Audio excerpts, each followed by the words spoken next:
your sheet are being able to read the equation, the sound equation from a graph.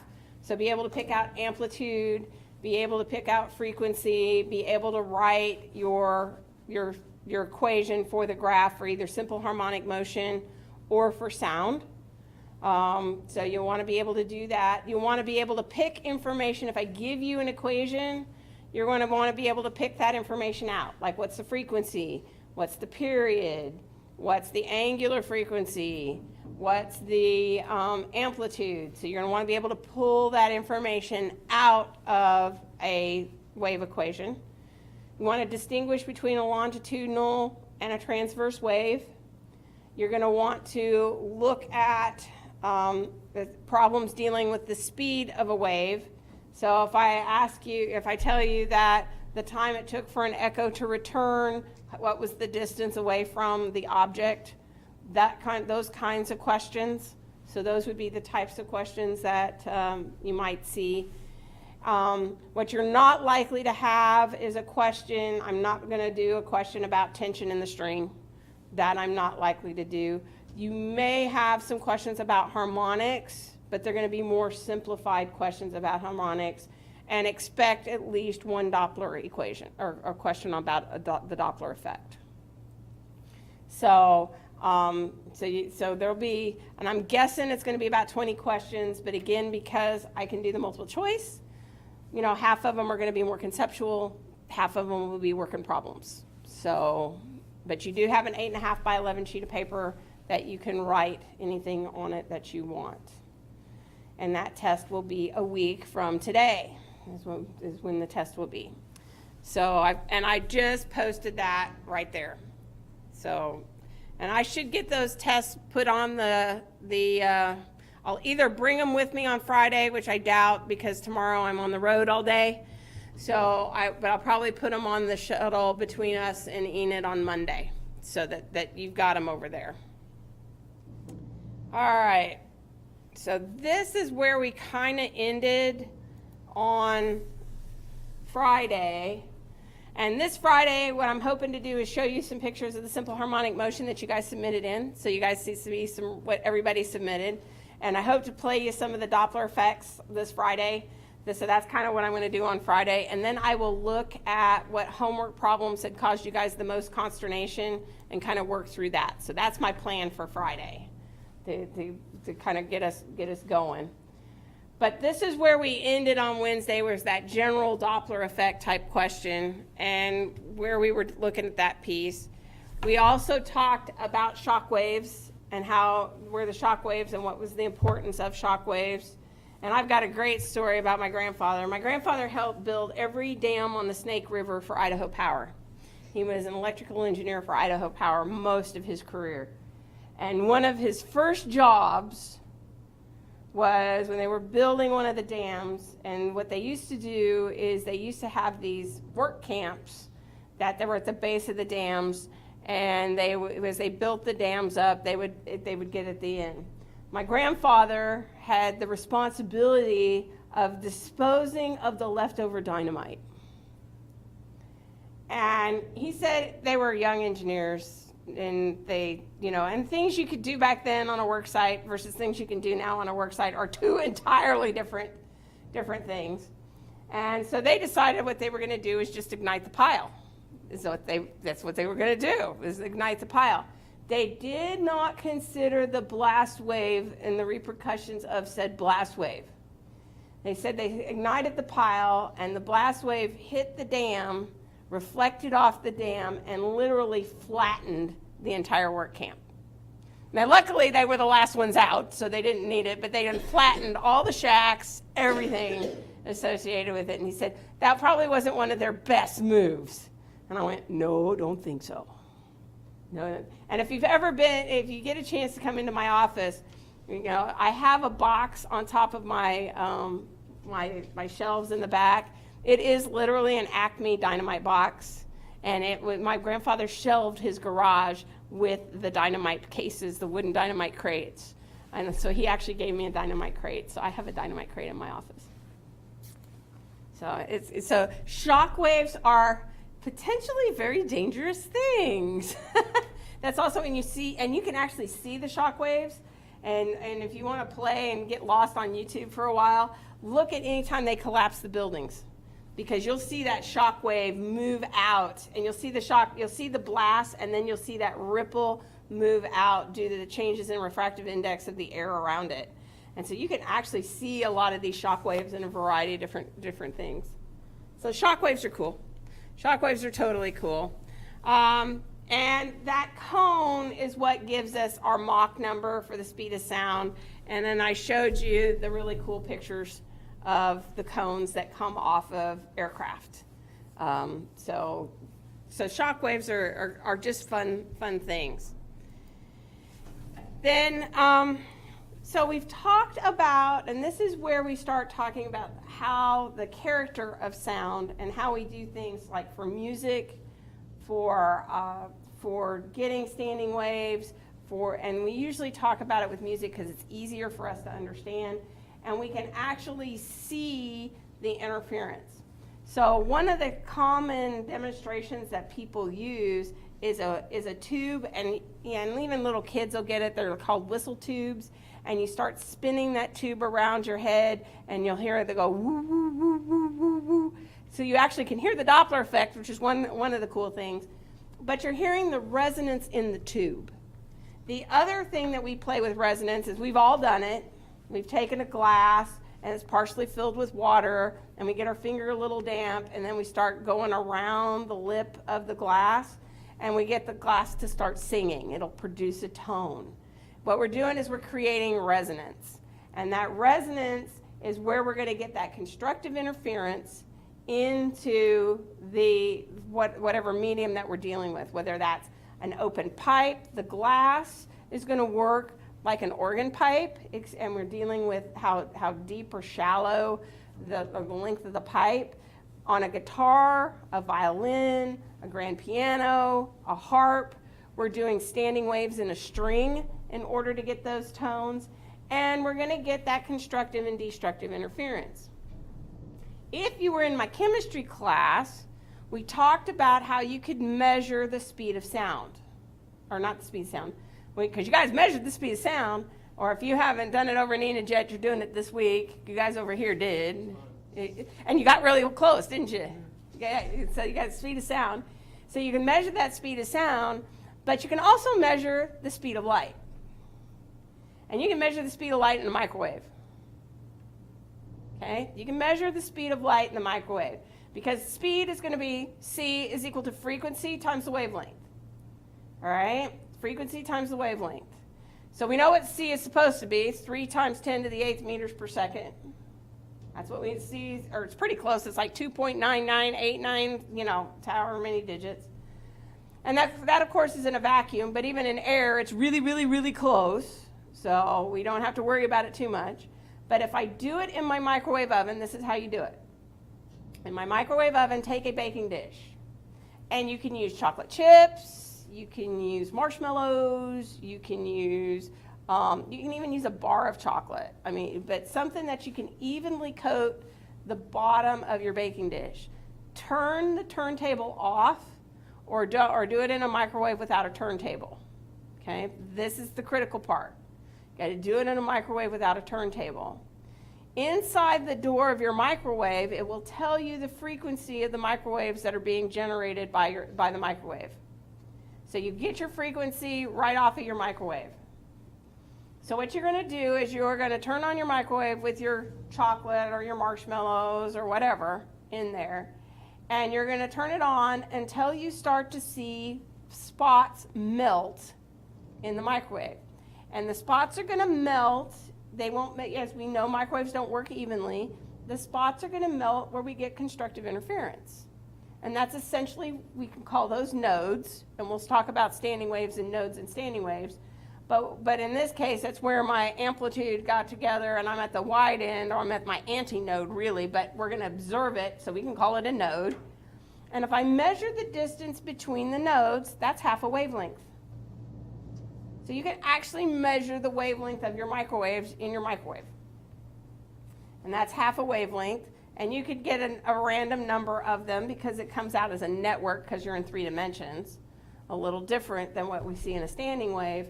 And if you take that half a wavelength, multiply it by 2, that gives you the wavelength, multiply that by the frequency, and you get the speed of light. So you can actually do it in your microwave, which is pretty cool. So what we end up doing is we find out that when I get a standing wave or get constructive interference in a medium, it's going to be quantized, meaning that I'm going to have it occur at every 1, 2, or 3. I'm going to have it occur at every integer. And so my path difference will be either a full wavelength, 2 wavelengths, 3 wavelengths, or my path difference will be that wavelength and a half, depending on whether I'm doing my constructive interference or whether I'm doing my destructive interference. And we end up calling these standing waves. And we've all seen standing waves, and I've got pictures of standing waves here that I can show you that I posted on Blackboard, so you guys can go back and look at these YouTube videos that I've posted. I found some really cool ones. And what's happening, if I'm doing it in a string, we could create a standing wave in a string, and what we're doing is we're getting that reflected wave back in the string, and they're coming up on top of each other until we get to the point where they're constructively interfering. And depending upon my frequency and everything, I'm going to get them, and the wave will look like it's standing still. It's not standing still. It's being reflected back and forth. But when I'm looking at it, everything is such that it gives me that part that gives it that it looks like it's standing still. And the nodes will come up where the magnitude and the placement between my nodes is going to be half a wavelength, because I have to have a full cycle, right? So I have to be the up part and the down part. So it's got to be 2 nodes to get a full cycle. So if I only have, only have half, that's going to be my half a wavelength. So my standing node waves look like this.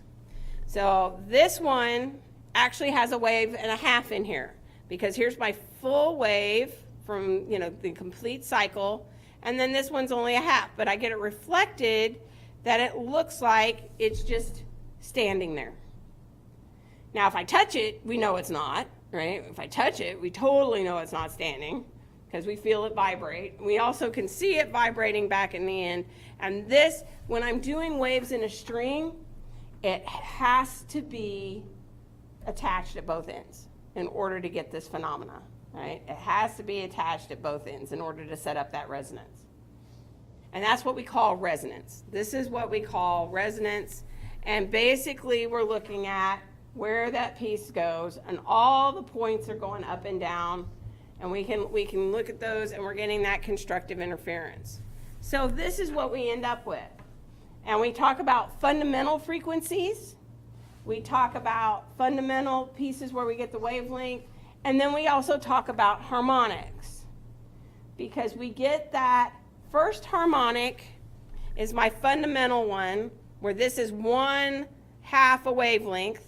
Okay, this is 1/2 a wavelength. Now if I get a full wave between the 2 points, that's my second harmonic. And my third harmonic is when I'm going to get 3 of them in there. And what this works out to be is that my lowest frequency that I can set up a standing wave, because my length is fixed, and I can put it in terms of the tension in the string, because we also know that what harmonic we're going to be set up at is going to be dependent upon the tension in the string. Because when we're traveling a wave in a string, we know that traveling that wave in a string, that's going to affect the speed.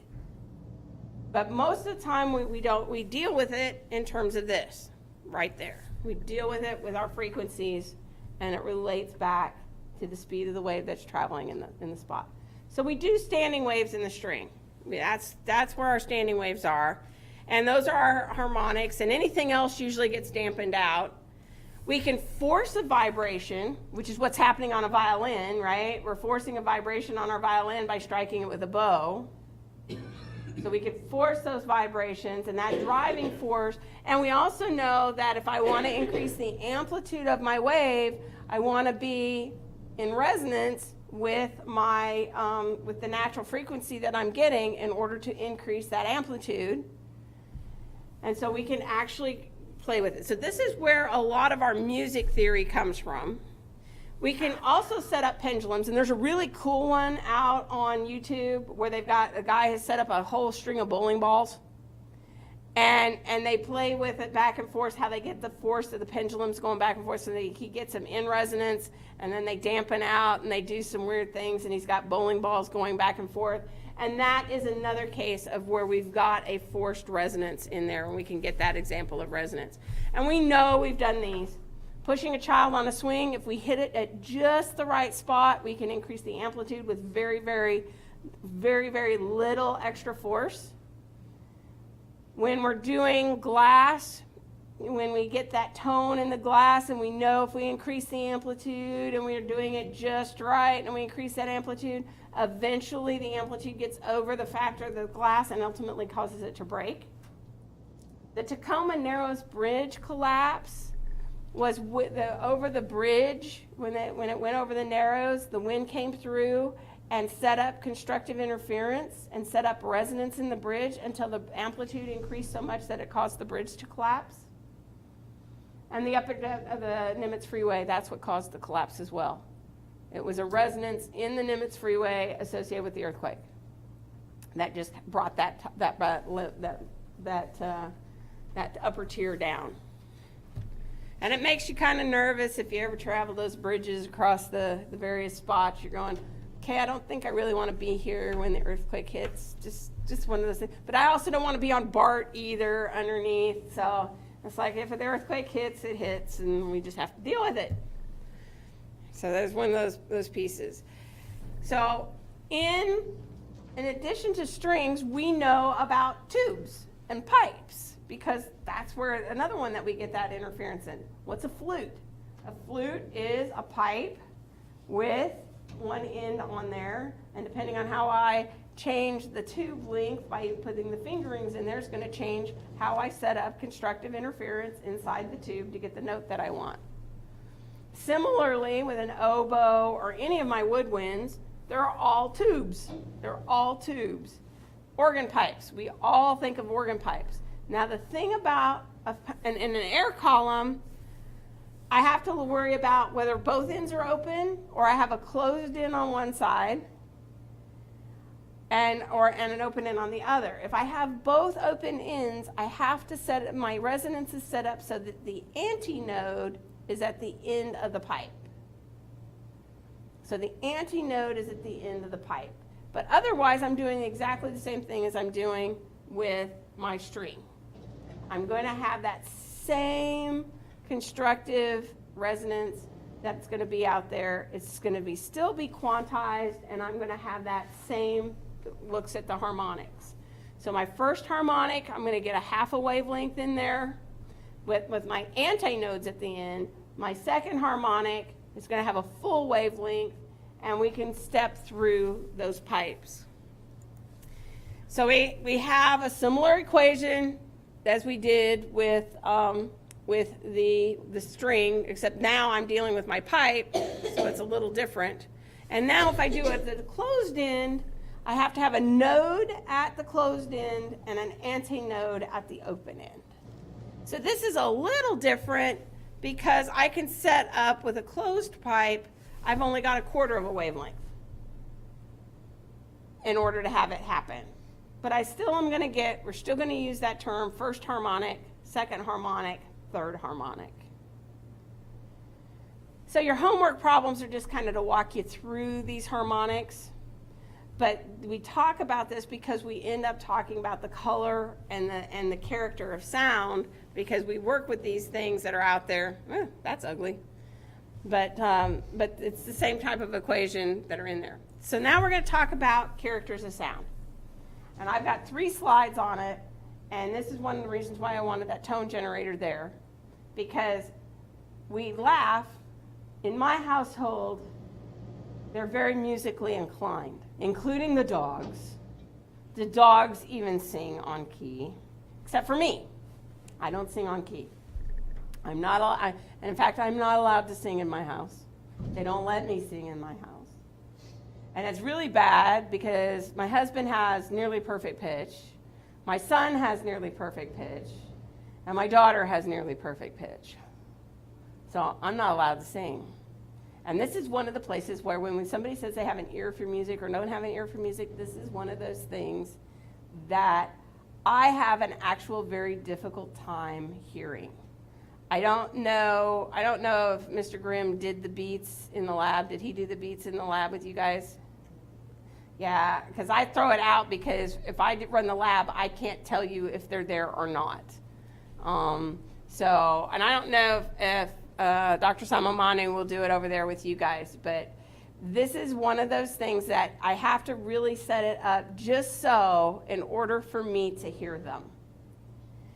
If and there's a range of beats that I can't hear, and we're going to try an experiment in class to have you guys hear the beats, and so this is a phenomenon that occurs when you have frequencies that are fairly close together, and it's when we get the constructive and destructive interference, and it causes a pulse in time.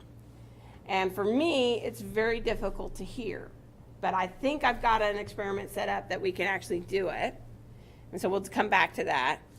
Timbre is what we refer to as the color of the sound. Okay? This is why an oboe is going to sound different than a trumpet. And a trumpet's going to sound different than a guitar. And I've got a really good YouTube video that's going to show this clearly.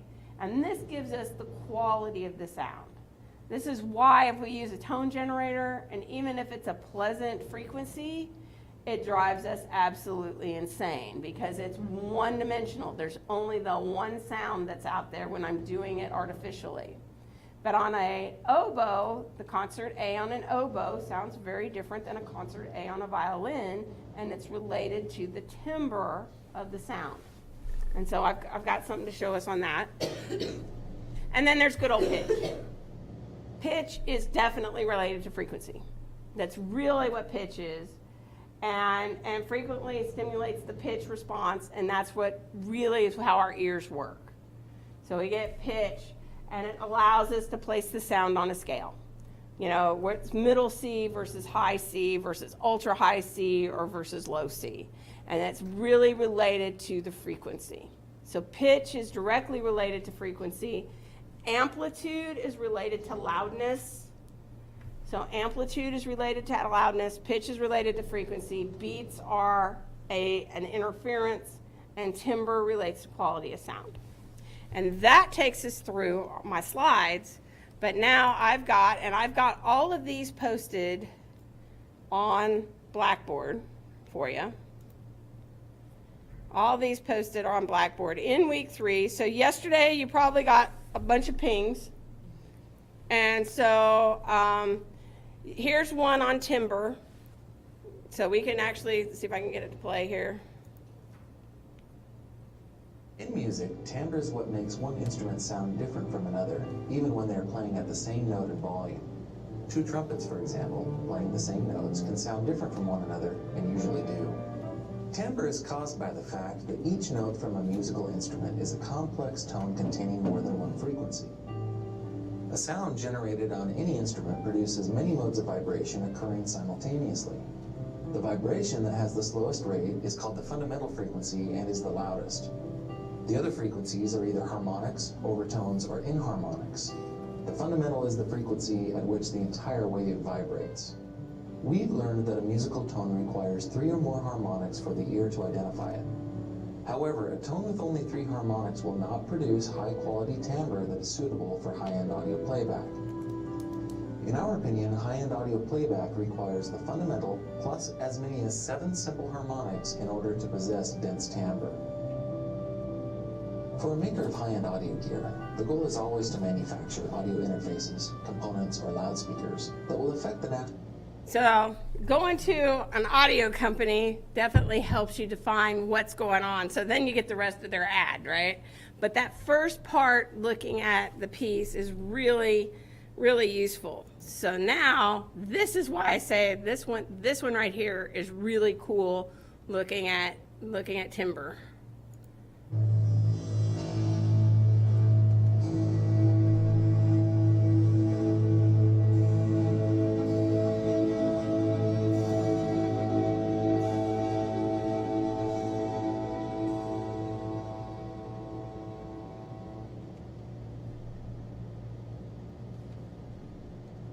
and it's going to show the different sound graphs.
I thought that was a really cool demonstration of what the difference between the different instruments are, and you can see those overtones and those other harmonics and those other frequencies that come in, and that's what they call the color of the sound. That's really what they end up in talking about when they talk about the color of the sound. That's where it works out.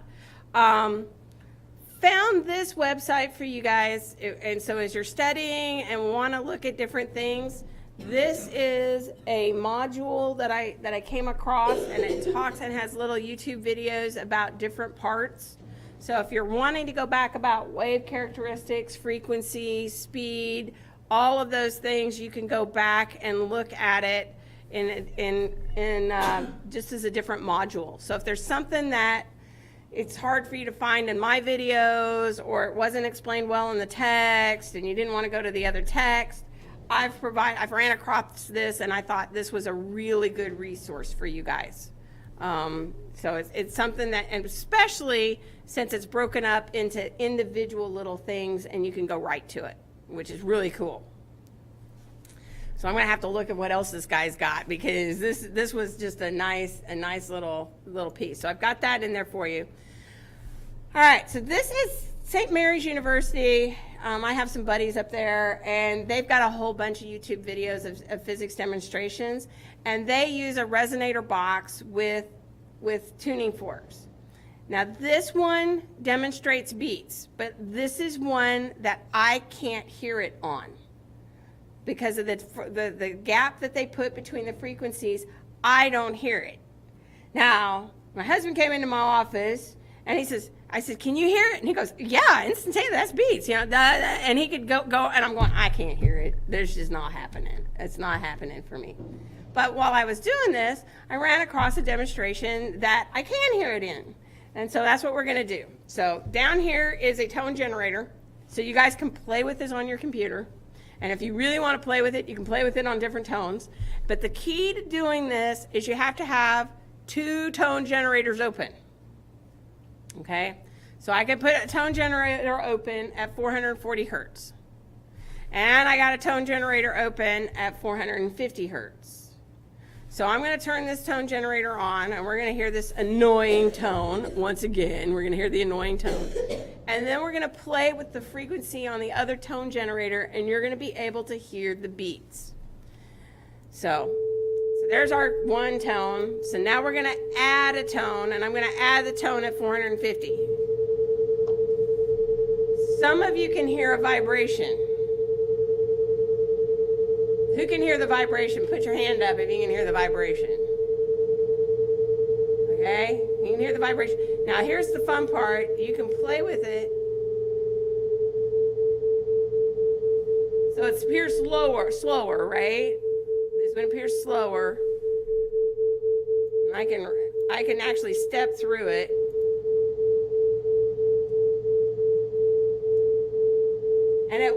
And when it's really, really close like this, I can kind of pick it up. But what they tend to do in demonstrations is they do this. And now I don't hear it as well. Now, because I tuned my ear into it a little while ago, I can start to hear it. It sounds like a bird warble for me. Sounds like a bird warble for me, but it's a much faster one that's coming into play. And so now you guys can play with it. And this is the first time I've ever been able to get something that you guys can actually play with. And now we can get rid of the annoying one tone. So now I can actually demonstrate it for somebody where I could actually hear it, which is good because it's one of those things that's difficult for me to hear, and be able to let you guys play with it and be able to do it. So the key here is pick a tone generator out there. I've given you one, and you can, just as long as you have 2 of them open, you can get it going on your own speakers. You can totally get it going on your own speakers. All right, so, and that one demonstrates it, but like I said, those 2 are too far apart, and unless I've tuned my ear in, I won't hear it. I can't just open up a video like this and for me to be able to hear it. That's just biology. There's a reason I'm a physical scientist, okay? We all know there's a reason I'm a physical scientist, because biology is a pain in the tush. And then I've got one in here about frequency and pitch, but then I got some really cool standing wave ones. So, this is a device used to demonstrate standing waves. Now, this one's not really as clear. Oh, he puts it under video, or puts it under light, so it helps. They're not standing at all. Ew, in this room it's awful. Lights allow the string to glow, so it's more visible in the dark. Are you guys seeing it over there? Here's the first standing wave, or fundamental mode. Notice that half of a wavelength is visible, or another way to say it is twice of the rope's length is 1 wavelength. So I encourage you guys to go look at that one elsewhere because it's not coming across on the screen as well. But this one will. This is standing waves in a tube in 3 dimensions, and they're using styrene spheres to get the harmonics to come out.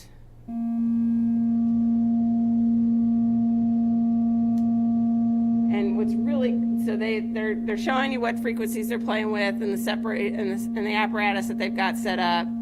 But they can actually get the little styrofoam spheres to start standing in the tube, so that you can actually see it in 3 dimensions.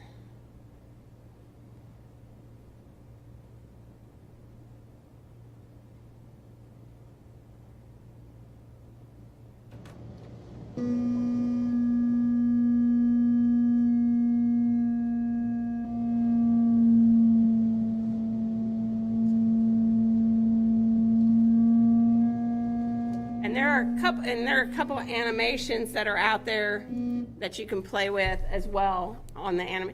And if you really want to see this, if you're ever sanding with a belt sander, I was playing with this over, I guess it was over Christmas break that I was actually sanding. I was redoing some cabinet doors, and the dust on my the sawdust on my cabinet doors. If I got if I got just to the right place or was holding it with just the right pressure, you could form lovely patterns in your sawdust because you were getting nice resonant frequencies, and you can play with it. But this one, so do not try this at home kind of thing, but you can actually see standing waves, and he's using propane to generate a 3-dimensional standing wave, and he's using propane gas on a long tube, setting up the sound, and he's got it set up that you could actually calculate the speed of sound in propane by looking at the frequencies that are out there. He is not using very good safety. For those of us that deal with safety, he doesn't have his goggles on. But he's got a nice flame tube there, and he's got a speaker set up, and he's got 2 marks that actually you can actually use to do, but he's setting up standing waves.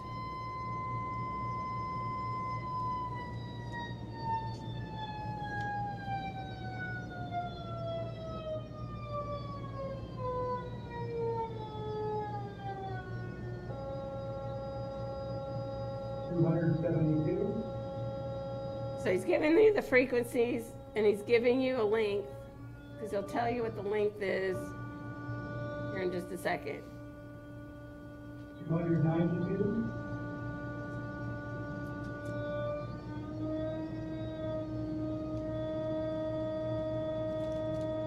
313, 335, 355, Giving you a meter scale. 399, 419, 440, 461, 470, 483, 505, 514.5, 5. But you can actually see the standing wave in the flame, which is totally cool. Totally cool. Not something I recommend trying to go do. Not something I recommend trying to go do. Well, I think we've got sound all covered. So Friday, what I'll do is we'll get I should have all your Doppler effects in a spot that I could actually play them so that people can hear them. And then we'll also look at our simple harmonic motion, and I'll go back and look at the homework and see which ones people have had trouble with, and we'll work through some of that. And then test on Wednesday, because I don't want to start electricity yet. Guys good? Got any questions over there, Enid? Cool. Call it a morning. Stay warm today. But after today, it's supposed to be warm for like the next 5 days. It gets up to like 60.